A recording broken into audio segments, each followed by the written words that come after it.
Hello, my name is Carlo Di Maria, and today we're going to show you what exactly the City of Everett has been doing during this COVID-19 pandemic.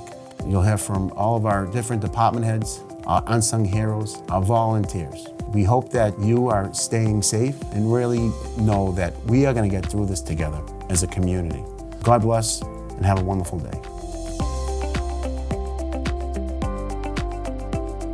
Hi, I'm here with Keith Slattery. Keith is our ISD director here on the second floor of City Hall. Maybe if you can give residents a quick history of ISD, kind of what we do during non-pandemic, but maybe you can tell them also what ISD's been doing during this pandemic, how they've been assisting the residents of the City of Everett. Well, the ISD inspectors are very, very big on education. So the inspectors have been educating the residents and the businesses in Everett on all of the governor's orders that relate to COVID. So in some circumstances, multiple orders may apply to one circumstance. So in that regard, they'll have to interpret the orders, and then they'll do their best to clearly disseminate those orders and get the information to the people that need them. Your members, your crew, the ISD men and women have been delivering lunches every day during this pandemic, helping at the pantries. We're not writing tickets and fines for overgrowth grass or illegal apartments right now. What we are doing is we're trying to make people comfortable, keeping them safe. We're educating them. When you see people on streets, your guys are talking to residents about wearing masks, socially distancing, washing their hands.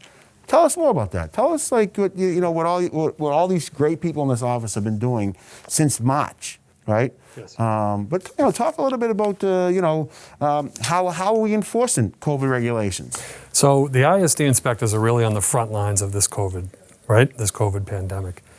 And they've all been well trained.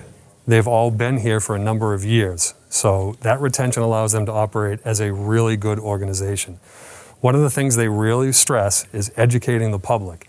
And when they go out and educate the public, it makes people safer. One of the things we're proactive about is we do COVID monitoring. So if we get information from the state that a certain establishment has had a positive COVID, they will immediately go inform that establishment that they have to shut down, properly sanitize. Then the inspectors will re-inspect and then open them back up for business to ensure that everybody can continue to dine safely. So they've been very intricate in assisting the residents of the city. They've been delivering meals, they've been delivering protective gear, including masks, and they also, again, are doing a lot of community outreach. They do like to get the information out to help keep them safe. They've actually been working in conjunction with the park monitors, and they've been instructing the park monitors on not only the executive orders, but the health code, so they can disseminate the information when they're out in the public. The park monitors as well have been very intricate in delivering meals and protective gear themselves.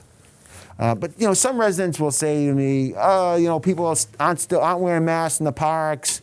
I see them walking on the streets without masks. And what would you say to them? Your guys have stopped them and talked to them, right? Well, what we do is we also work in conjunction with 311. So 311 receives all of the calls from the residents that have concerns or issues about COVID. We then take that information and we make sure we act upon every single call that comes in.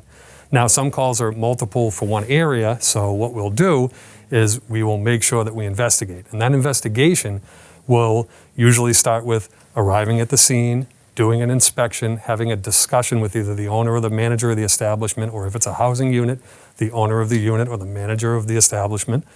And we will then write a letter to reinforce the things that we've discussed. What they are really good at is following up and making sure that all of the things they need taken care of are taken care of. But again, education being the key, we don't resort to fines right away. We resort to communication, and we try to reinforce that in several ways: discussions, writing, and follow-ups. We have a lot of families who mix families together in units. It's probably one of the reasons why we have higher rates of cases. Well, what do you think of that? Interestingly enough, prior to COVID, the main priority of this department was housing safety. Prior to COVID, we've had a lot of inspection initiatives. We use the building code to do those 110 inspections to make sure that all the common areas are safe and that if there's a fire, they can get out.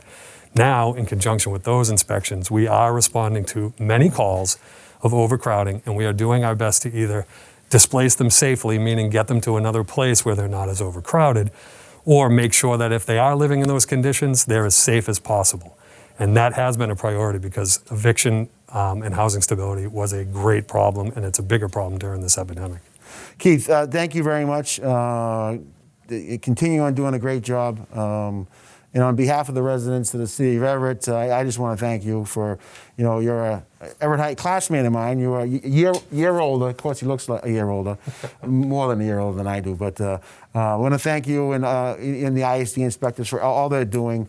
But during this pandemic, we just want people to know, put faces with names, let them understand what's going on, and to call 311, ask to speak to you about maybe an issue they may have in their neighborhood.